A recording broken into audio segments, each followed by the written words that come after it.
Hi and welcome. My name is Clay from thecello.online, and thanks for joining me for this series of lessons, series of videos on practicing better. 7 things that I think can help improve your practice in the practice room, 7 things that are going wrong, and what we can do to change the situation there in the practice room and have our practice be better, more efficient, and more fulfilling. If you haven't already downloaded the PDF, it's a free guide on the website. You can check the link in the description and get a copy of that so that you can follow along with some of the musical examples and some of the checklist here and find out what we're all about here at the Cello Online and on the website and some of the supplements that are for sale there. And I'm going to be using as my examples here in this series of videos here the last piece of Book 3 and the last piece of Book 5 from Suzuki, and the beginning of Book 4 and the beginning of Book 6. I think there's a lot we can learn there from the comparison and the transition between these pieces and different things that we might practice, especially here in this first video, where the first thing that I think goes wrong with practicing in the practice room is that we've chosen a piece that's too hard. It's beyond our ability, and we don't know what to do with it, and there's absolutely no way we can be efficient with our practice because we're just searching for notes. There's things on the page we don't understand. There's maybe some words we've never seen or heard before. There's positions we've never played in, keys we've never played in. You know, it is so important that we pick a piece that's appropriate, and there's all the great pieces out there that we want to play. There's, you know, so much wonderful repertoire for the cello, and we have all those bucket list pieces, all those wonderful things that we know that we want to play, but we have to move stepwise through this process. And here's the number one reason why. It's just science, you know, the way our bodies are constructed. You wouldn't see a person just all of a sudden walk in a gym and start lifting 1,000 pounds, right? Or even 500 or 300 without first working their way up to that, building their way up to lifting that, because our muscles have to develop. And remember, when we're learning a musical instrument, okay, we're here doing all these things, we're training muscles, we're teaching them to do new things they haven't done before. And the more incrementally you can do that, the better off you are, the more fun you're going to have in the practice room, the more enjoyment that you're going to get if you move stepwise in this way. The alternative is that we start playing something that's way too hard and we form bad habits, or even worse, heaven forbid, we get injured, all right, because we're doing things to our muscles and doing things to our body that we should be doing.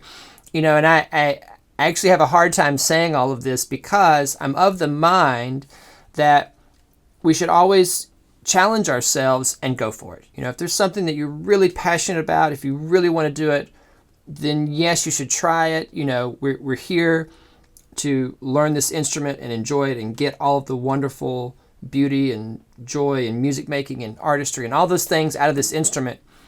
And so there's just, you know, there's certain pieces that do all those things for us, you know, emotionally and artistically and musically and all those things. And so I'm always like, maybe we should just go for it. And that's not always the best course of action, right? Because we just, like I said, we end up forming bad habits, getting frustrated, maybe even quitting the instrument because it just feels overwhelming.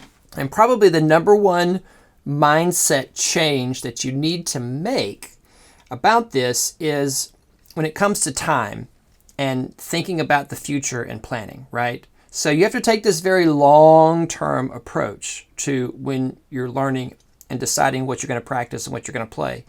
You know, yes, it feels like, oh, we're moving so slow and we're going very stepwise and very incrementally through all these things. But if you have a solid foundation and you learn something really, really well and you can build on that, well, then you're moving forward. Then you're moving up the staircase, right? And think a year from now, or even just a month or two from now, where you could be if you focused and settled on something that you can accomplish, that challenges you in just the right way, all right, that hits that sweet spot between being too easy and we get a little bit bored with it and being overwhelmed and we're forming bad habits, right?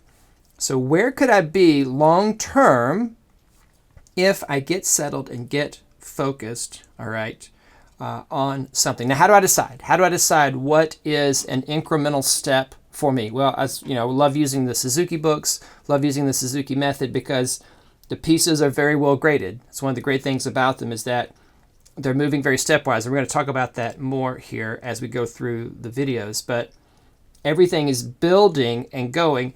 And I think sometimes as students or as amateurs, we don't always understand, right, what that transition is or why it is or what exactly we're going for. And I think the number one reason there why we don't always appreciate what the next piece is because we have to remember that the number one goal for anything that we are doing is to just make a great sound. The tone production, the quality of the sound, that cello timbre, that resonant tone coming out of the instrument is always number one, okay?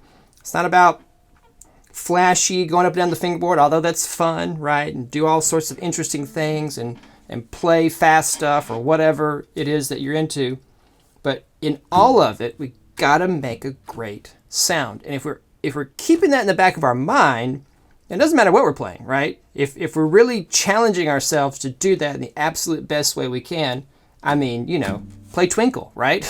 I mean, you know, that's why I still love teaching these pieces. I love book one pieces. I love the pre-Twinkle stuff. I love playing Hot Cross Buns. I love playing, you know, Golterman Concerto and the Swan and all of those things because all of it, you know, at the end of the day is I'm just trying to be a musician and make a great sound, right? And put that out there into the world. For example here, going from the end of Book 3, from the Allegro Moderato to the beginning of Book 4 to the Braval Sonata. The Braval Sonata has one shift in it. There at the bottom of the first page here, and hopefully you're following along. If you have these books, I hope you can follow along with me here. If not, there's links down in the description. But it has one shift here. Oh, I'm sorry, two shifts. I forgot about this one. 3. All right, there's a couple here at the top of page 5, right? But not a ton. I mean, the interesting thing about this being at the beginning of Book 4 is that it's all, or mostly, like over 90%, in first position. C major, yes? The Allegro Moderato, by contrast, at the end of Book 3, has all sorts of shifting and string crossing things. In many ways, and it's Bach, in many ways, it's much harder than this Braval, right? Because this Allegro Moderato probably wasn't originally written for cello. We're going to talk about that some more too. And so it doesn't just lie on the fingerboard easily for us. Yes? The sonata in C major for cello was written by Braval, a cellist. Yes? And so this piece, as is often the case, is just about making a great sound. Make a great sound. Make this wonderful C major, robust sound. And that's important. It's so important. You do get to play some triplets, right? There's some really fast triplets, and there are some pretty major string crossings here. There at measure 29 in the Braval Sonata.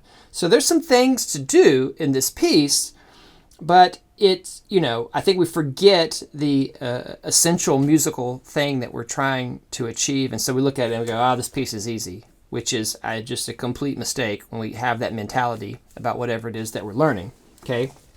And then as I mentioned, you know, going from Book 5 to Book 6, right?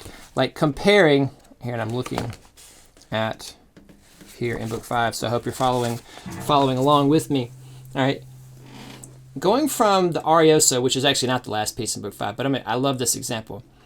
I find the Arioso from Cantata 156 to be much more difficult than the Swan at the beginning of Book 6 there, okay?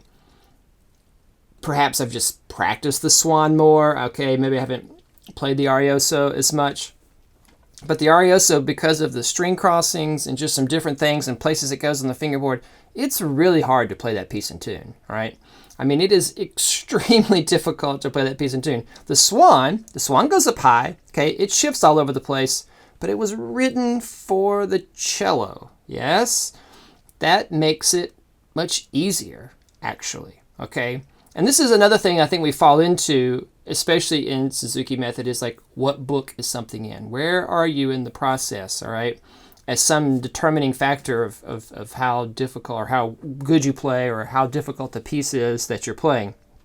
There's a lot of factors that go into where a piece falls in a method. Okay, so you should just know that from the outset.